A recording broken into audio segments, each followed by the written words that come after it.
Death, the most frightening of bad things. We all know of death, but none of us know death. Death ends life. To some, the very thought of death causes shivers. Our attitudes towards death are always solemn. Funerals are the most depressing of social functions. This is because, for most, death is the most frightening of bad things. But for all, it is inevitable. The fear of death has its roots in the philosophical idea known as the harm thesis. The harm thesis holds that to live is good, because death is the end of that which is good, or upon Nagel's inspection, that which maintains the possibility of good. Death is bad. Therefore, death is harmful because it is bad for those who die. But the harm thesis is neither a logical nor a practical way to view death. To live without the fear of the most frightening of bad things, we must accept the Epicurean view that death is not a harm. Letter to Menoeceus begins with Epicurus' alternative approach to death. And in fact, Epicurus is beginning his thesis paper with his conclusion. He writes, "Get used to believing that death is nothing to us." The first part of the sentence, "get used to," is a commonly used command to compel someone to change their thinking. Epicurus expects the reader to believe that death is something to us, likely a subscriber of the harm thesis.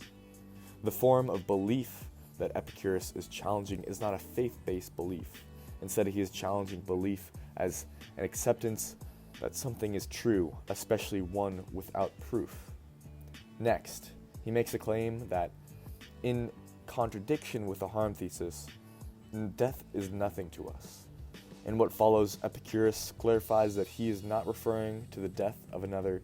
He means to say that John's death is nothing to John, or, insert any individual in both places that you'd like.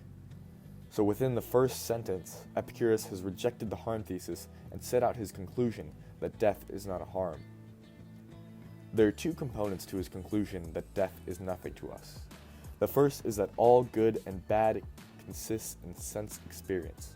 Here, Epicurus is defining harm as all things that cause negative experience. Yale professor Shelley Kagan described this harm as intrinsic.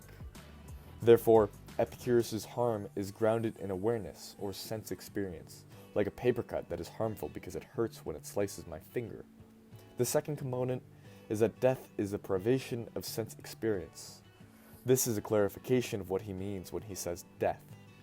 Many debates are held over harm within the event of death, but Epicurus takes no claim that the process of being burned to death is not harmful.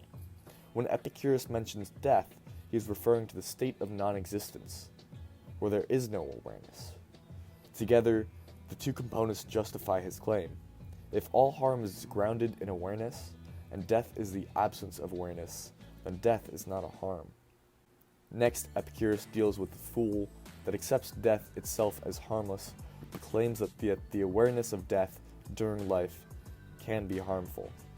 To Epicurus, this harm, as a result of the fear or anticipation of death, is an unnecessary pain.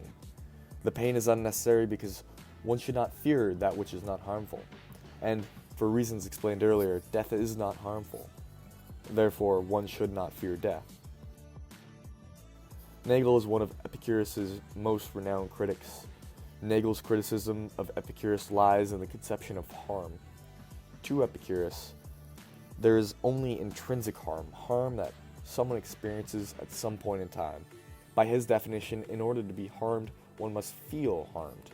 But this conception of harm is too narrow for Nagel. Nagel favors the alternative concept of comparative harm. According to Nagel, if a brilliant person receives a brain injury that reduces them to the mental condition of a contented infant, that person has been harmed.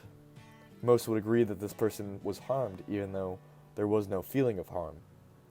Because the person would have been better off had they not received the brain injury, it is comparative harm. To Nagel, harm is not restricted to experience. It also lies in the possibilities in someone's life. These possibilities can be compared to actuality to determine if something was beneficial or harmful. By this definition, awareness is no longer a requirement for harm. When this new definition of harm is applied to death, death can be harmful. Nagel acknowledges that the state of non-existence is not harmful in and of itself. We are not bothered by the non-existence before our birth and would likely be open to a temporary non-existence. But if being alive is a good state to be in, then the state of non-existence is comparatively harmful.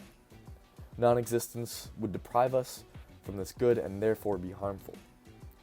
Nagel continues to assert that even being deprived of the possibility of good is harmful. So those that live long, fulfilling lives still face a bad ending, because even more life would be good, at least better. However, Nagel's harm thesis relies on the comparison between the state of existence and non-existence. Within the state of existence, there is the possibility of good. Within the state of non-existence, there is nothing, and that nothingness is not comparable. Comparativism relies on measuring the actual well-being versus the possible well-being of a person.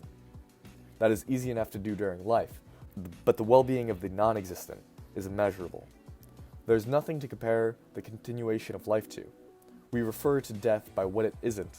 Death isn't life. Death isn't existence. Death isn't good, but death isn't bad. Nagel's attempt to apply comparative harm to death stand on shaky foundations. The practical implication of Nagel's harm thesis are atrocious, as they reintroduce the fear of death. If death is comparatively harmful, then there is no point at which we could accept death. Hope will always cause humanity to believe in a possibility of good. Even the man who lives in ever-deepening pain could cling to the possibility of freedom, and by Nagel's harm thesis, he should. If entirely adopted, each person would continue our continual battle with death, which we will inevitably lose. We would dream of immortality, even though, if our death could be indefinitely postponed, we would not continue to postpone it indefinitely. By adopting Nagel's harm thesis, one would commit oneself to bear the constant fear of death. As long as we fear death, we are allowing our meaning to be defined by fear. Human society has created various coping mechanisms for the fear of death, all of which, in dealing with death, handle the meaning of life. In The Denial of Death, Ernest Becker argues that the fear of death causes all of humanity to engage in an immortality project. Examples can be found in religion, art, literature, music, politics, and much more. People believe that these connections will give them meaning. If one were to adopt the Epicurean view of death, the fear of death would be removed, and the stress for creating an immortality project would be removed with it. So what would the meaning of life become? If one were to continue with Epicurus' ideas, they might conclude happiness. But unconstrained by the fear of death, all would be freer in their search for meaning.